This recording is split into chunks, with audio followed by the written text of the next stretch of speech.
Ask the Messengers, the program that deals with substance abuse, real people telling real stories. Hosted by Pastor Lester Lewis, co-host Charlize Wilkerson and Leroy Carey. Produced by David Humphreys. Where there is addiction, there is a chance for recovery. We're trying to help save lives on Ask the Messengers. Today on Ask the Messengers, our host, Pastor Lester Lewis, goes one-on-one with Crime Stoppers CEO and President Dan DiBardino. He shares what Crime Stoppers is and what they do to help solve crimes on a daily basis. Also, later in this episode, Lester Lewis goes one-on-one with Chief William Riley, Inkster Police, who is back with us again. This time he shares how he became Chief of Inkster and also what his role with Wayne County Mental Health is all about and what Inkster is doing to better their community. Thank you for tuning in. Ask the Messengers TV show starts now. Dan, can you tell us about the role of Crime Stoppers of Michigan? Yes, I can. Crime Stoppers of Michigan is, our mission is basically to empower the communities of 7 counties in southeast Michigan to either provide information on a matter or a crime that may be committed or a crime that has already been committed, and they're able to do so utilizing our 1-800-SPEAK-UP program, which is totally anonymous.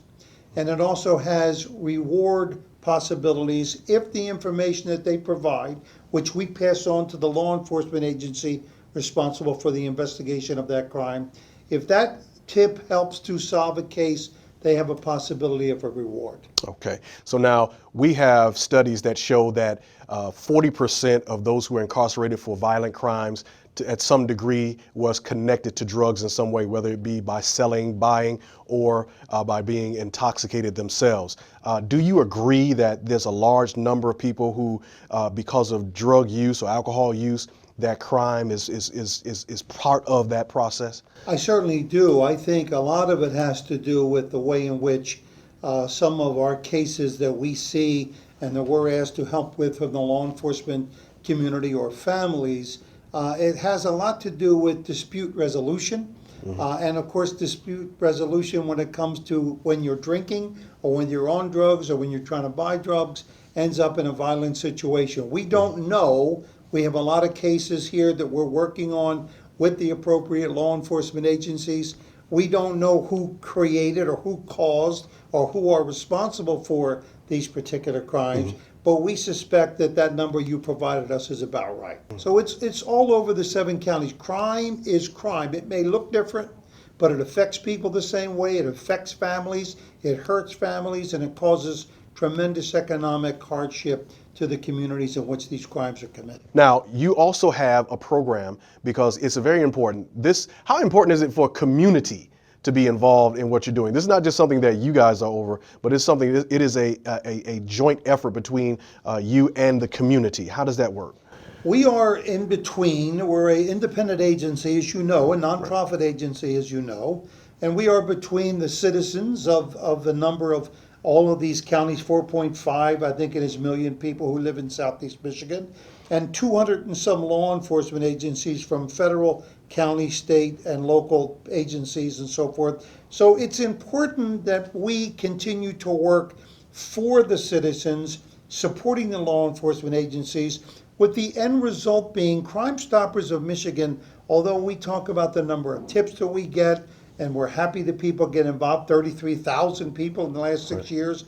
But the direct effect that it has is as we continue to get citizens more involved and them saying to each other and to the community at large, we're not going to tolerate crime anymore, the opportunity for crime goes down. So the impact is phenomenal. All right. You have a program, and it is called the $5 a month program. Can you tell us about that? Well, we just started it. People have asked us how they might get involved. Everything we do, none of the families that we support have to pay anything for the work that we do. It's all free. Everything that we do is free. But obviously, we have a small staff, and we have a lot of work we have to do with printing and various things to make sure that we're in the community and being recognized in the community for what it is we do. we need funds to do that. Yes, So sir. one of the ways that we created to do that was asking people to provide us simply $5 a month for 12 months to help us continue our work. And we're happy so far. We just started. We have a number of people involved. And we're asking all of your listeners to please go to our website and jump in. That's how they can help us Right. with this program. Right. What is the most inspiring thing that you have gained from helping families or to stop crime altogether?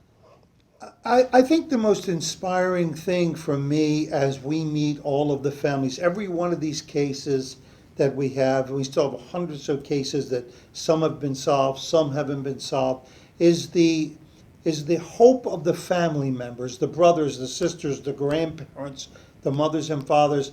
One, that they trust in the Lord that they're going to get some solution to this.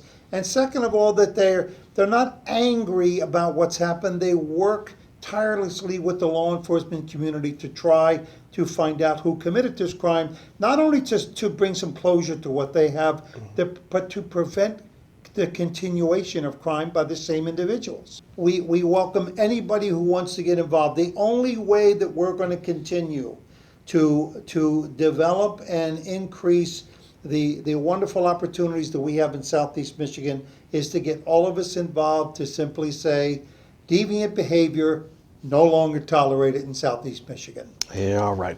Our prayers and our hope is that this would be an instrument that is used to solve these crimes and possibly bring some of these individuals, their families, some closure. So, Dan, thank you so much for what you're doing. Thank you for allowing us the opportunity to get the information out to the public.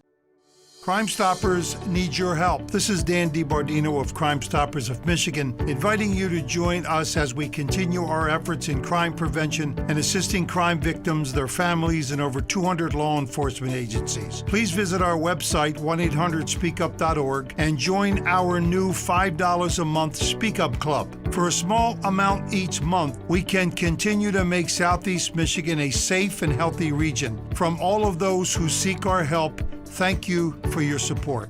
Stay tuned for more of Ask the Messengers.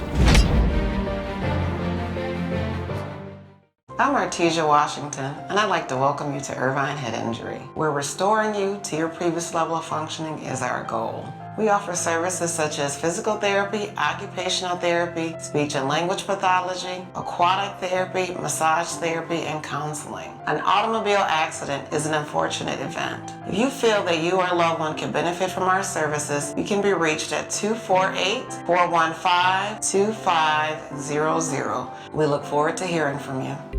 Changing an addict's life and providing support to the addict's family is the goal of the Live Right Structured Recovery Corps. Free yoga and spiritual recovery classes on Thursday, automotive maintenance class, and physical nutritional classes on Friday. Visit their new residential recovery resource center located at 27700 Gratiot Avenue in Roseville, Michigan. Live Right also accepts donations of cars, trucks, boats, and campers in any condition. For more information and a complete list of their events, go to their website at liverightstructuredcorp.com or call 586-217-5899. Life short, live right. Welcome, Judge Mathis. Thanks for coming to share an important message with the Wayne County taxpayers. Well, thank you for allowing me to help. You know, most of my life I was a resident of Wayne County, and so I'm here to help because Treasurer Chabris wants to work with Wayne County homeowners to keep families in their homes and prevent foreclosure. If you're having trouble making your property tax payments, let us know. We have many resources to help. Take the first step towards staying in your home by going down to the Wayne County Treasurer's office on the 5th floor of the International Building in Greektown. Stop by today to learn more about our payment plans and especially the newly extended interest rate reduction program. Already in the payment plan? It's important you stay in good standing. Making property tax payments is now easier than ever. We have placed payment kiosks in Rite Aid stores and community centers across the county. We've also added kiosks in our offices. Contact us at 313-224-5990 or email us at taxinfo@waynecounty.com. And now, Lester Lewis goes one-on-one with Inkster's chief, William Riley. Chief Riley, thank you for being with us today, and you are no stranger to Ask the Messengers. You've been on our show. Correct. And you shared some things with us, and we appreciate you so very much for the role that you play. Can you talk about how you landed here in Inkster, Michigan? I landed here in Michigan. I tell you, it's one of those things sitting in my office in Selma, Alabama, in the middle of June. My secretary get an unknown phone call from someone from Detroit. You know, they're out there laughing and joking, so I'm thinking it's somebody that she know because she's from, you know, she retired out of Detroit. Next thing you know, I'm answering the phone, and a gentleman at the end of the line is asking me about some policing techniques that we were doing in Selma to help bridge that gap between the police and the public and gain public trust, and also dealing with community policing. And of course, I was more than happy. And as the conversation went on, he kind of like put in there, hey, I got a question to ask you. And I said, what it is? Hey, what I can do to help? And he said, know about a city named Inkster, Michigan. I said I wasn't familiar with Inkster. And I said, but I was familiar with Detroit. So sitting at my desk, I spun around and went on the internet and saw Inkster. And when I went on the internet and saw Inkster, I mean, I'm not gonna lie, as soon as I clicked Inkster, that video of a white police officer beating this black guy on the hood of a vehicle, a police car, I said, oh man, you guys got a big problem, just like that. And he said, that's why we call it. So, you know, I'm thinking, well, that's why we're calling. You just going to continue to ask me some of the things that we did to bridge that gap in Selma, because I kind of like went to Selma that was dealing with some of the issues that Inkster was dealing with, you know, unnecessary lawsuits, no contact with the public, very little community policing, things of that nature, a lot of crime. And we have been doing pretty good in Selma. Matter of fact, we have been reducing crime on a steady basis over the, pretty much over the 8 years I was there. So he asked me would I give a thought to coming to Inkster and possibly being the chief. And I had to tell him, I said, just, you know, in a way, just, you know, hold yourself, pump your brakes a little bit here. And I said, first of all, before I make any decision, I would, one, have to talk to my wife. And two, I told him, asked me to fly me in. And that following weekend, they flew me in. I went through the city of Inkster. I asked them, I said, you know, when I rode through the city, I said, man, what is the problem here, man? You got a nice city. Then we drove all the way down Michigan Avenue into Detroit. I saw people, white and black, walking down the streets, sitting at the cafes, laughing. Every corner we turned in Detroit, there was building going on, construction, this and that, road construction, building construction. And I think we may have went 3 blocks into downtown. I said, don't need to see them more. I'm good. Let's go. So, and I guess it kind of puzzled him to a degree, because maybe he thought that, you know, that was enough. I didn't want it. So when I got back to City Hall, he said, you know, he kind of questioned about it to say, hey, I said, man, look, all I pretty much had was one question. Is there anybody in there that I can't fire? He said, everybody's on the table. And that was basically my concern. As long as there's no sacred cows, you said that, you know, because you don't want to go into a situation where you're asking for help, but yet you think that, you know, this can't be touched. Then no, I'm not going to mind the 8 ball. I've got to go in and make that evaluation. Eventually he said, hey, as a chief, you do what needs to be done. You got to do it in the proper manner. I said, well, I'm used to doing that. And so I said, okay, I'm on board. And he asked me about why that I was so abruptly when we was in Detroit. I said, man, when you have construction going on in the city, when you have people out doing broad daylight walking and they're chatting and everybody's intermingling, okay, that is a sign that there's money flowing into the region. Okay, that's not a sign that something's going bad. That's a sign of something happening. I've been in this business for over 30 years at that time, so I know. So I was on board. So how is your police department approaching the substance abuse and mental health issues in the city of Inkster? We are approaching it head-on and hands-on. Exactly like that, hands-on and head-on. And one of the things that we're doing, we're working with, in partnership, Detroit Wayne Mental Health and some of the agencies that work with Detroit Wayne Mental Health. One of the key issues that we deal with now, we have a program that we deal with COPE through IGERA. Okay. And what that program does is allow us to have a crisis interventions team come out sometime in areas when we go to a place that somebody is struggling with, whether it be mental illness or tied to substance abuse. They can come out, make an evaluation. Sometimes we may have to take that person to a hospital or to a center. But the key of it is, what we're trying to do is interrupt that pipeline that's been there for so long, so many years, in dealing with mental illness, where, okay, we get there, oh, he said he threatened me. And the next thing you know, the people that are in need are being locked up. Right. Now, want to make it clear, there are times that we are left with no other choice but incarceration because they have reached a limit that, hey, they've hurt somebody. Understandable. But the majority of the time, from what I've seen over these last 4 years, because I follow my men to calls for services. Okay, I'm there. I'm not sitting in some ivory tower. I'm there. I see what's going on with them. A lot of when you get there, they look confused. Okay, they're in a state of panic, and a lot of them say, you know, I just need somebody to talk to. Stay tuned as our conversation with Chief William Riley continues on Ask the Messengers. Come inside the Hall Stars Business Center for all your business printing. We offer mailbox rental, computer and internet rental, notary services, send and receive faxes, and more. Come inside Hall Stars for all your mailing and shipping, domestic and international. We offer same-day printing and postcard flyers starting at $5. Check out our website at hallstars.com, Hallstars with a Z, or call us at 313-342-4145.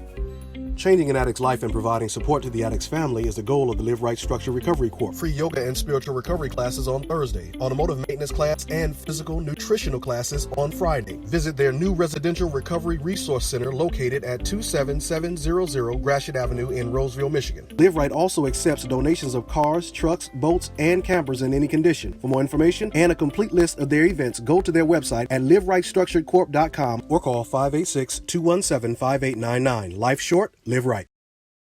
After receiving a delinquent property tax bill for the 2 lots connected to my home, I was concerned.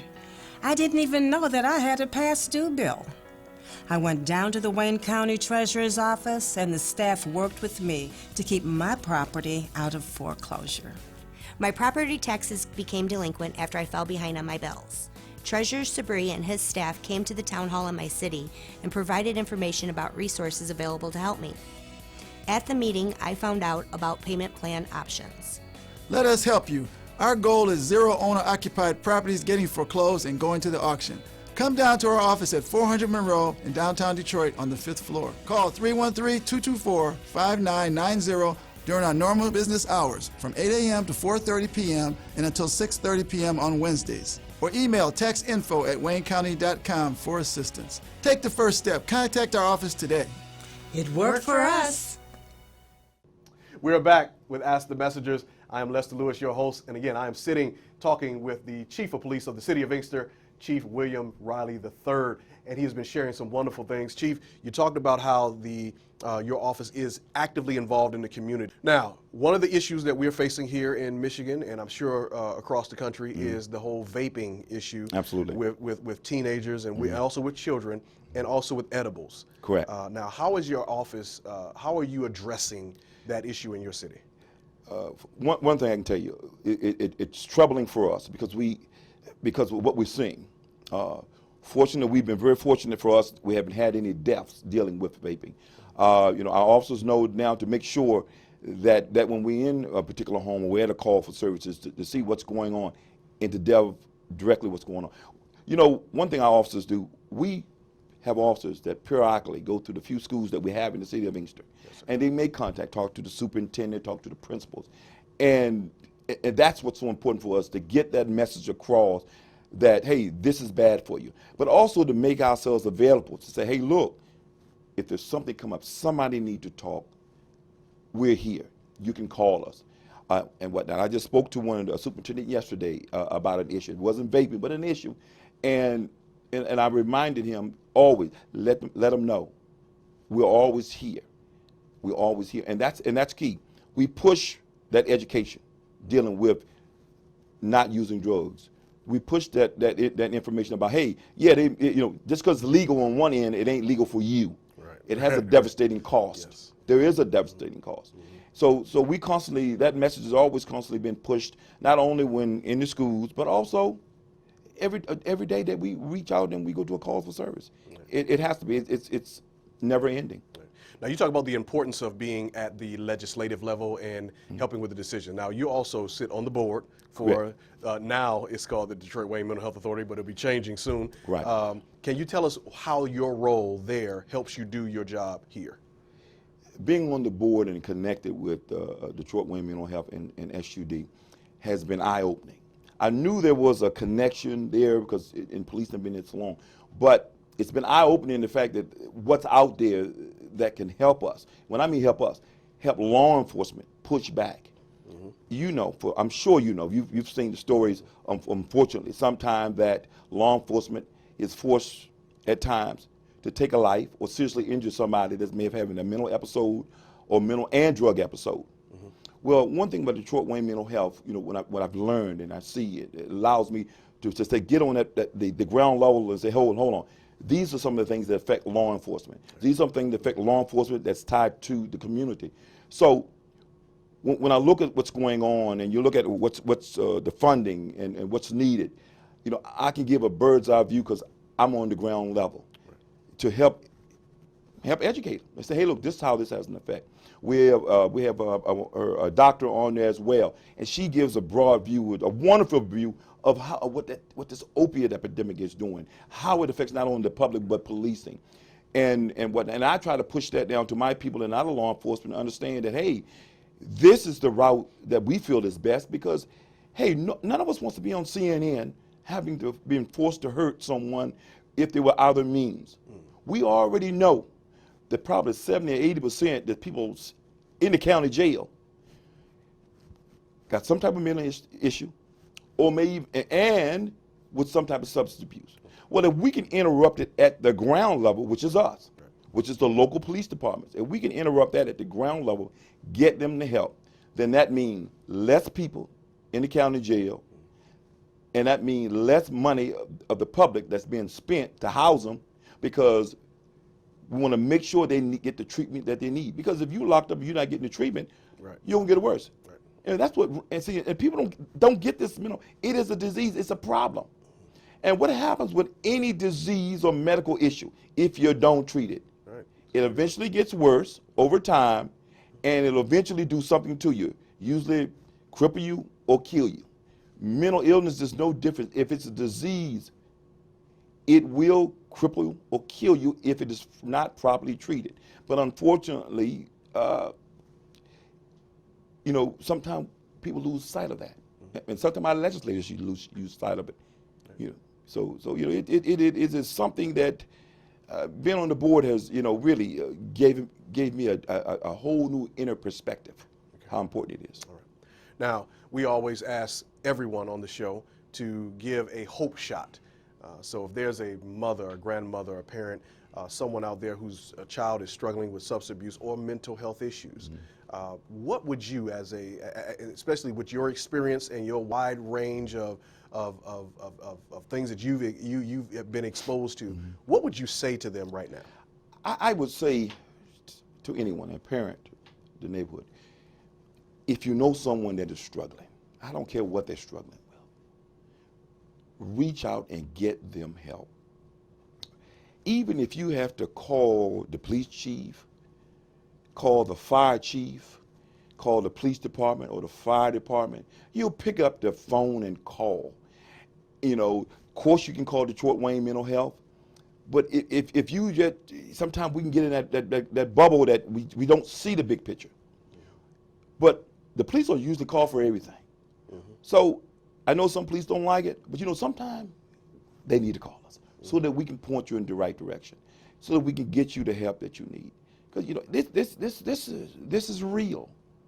This mental health, substance abuse affects every household in America, rich or poor, every household in America. And we can win this battle.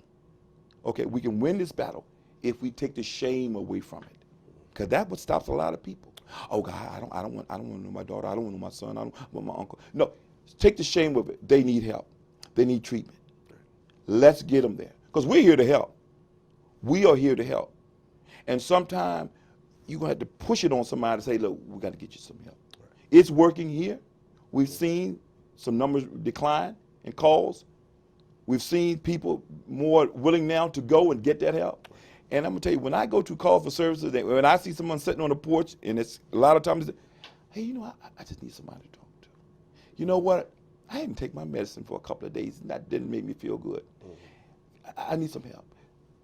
That's a positive sign. And that's what we want people to do. Reach out so that we can help you, because we will help you. Reach out, and if you're not here in Inkster, you reach out to your local police department, local fire department. Let them know, hey, I'm having this problem here. Yeah. Okay? Yeah, because most people don't, they don't see, again, that the stigma of calling the police or any authority, it's that, we don't want any of that. And so you're saying right now, call us. That's the best thing. Call us. Wherever you live, call us. Because we all, even the police are affected. I'm sure you've seen the articles now of police officers committing suicide. Yes. Okay? And we take this seriously. Because even last year, late last year, we did a program on suicide. Okay? We did a program. We had Detroit Women Mental Health came in and interviewed me, and a young lady. We did a program on suicide that we ran on our city channel. That's how committed we are, because we're trying to get that message out for people that if you have a problem, reach out and call, and we'll do what we can to help you. We will put you and send you to the place that can get you the help that you need. It's important. Don't worry about stigma. Suck up your pride and recognize that a human being needs help. Amen. All right. Chief, I want to thank you so much, first of all, for being here on the show and helping us to understand all the nuances of what you do. But more than anything, thank you for your service and the way you serve the community here, not only in Inkster, but also in the metropolitan Detroit area. We appreciate you so very much. My pleasure. Won't you help us to do exactly what our motto is, and that is to help save lives? Won't you send a generous donation to the information there on the screen? We would love to have you as part of our partnership to help save lives. You may not be able to go out in the street, you may not be able to come here to the show, but you can send your donation that helps us save lives. I am your host, Lester Lewis, and we believe that love is what love does, and we want to love you to life here on Ask the Messengers. See you next time. What made you say, look, enough is enough, I'm done? Just in and out of jail, treatment centers, coming back home and not being able to leave the house without my daughter asking me when I'm going to be back and crying and stuff like that. I saw how it was affecting her, and instead of getting sentenced to treatment, I took myself there that time and have been clean since. After coming in and out, going around, I think it was getting pulled over by the police, the fear of becoming homeless,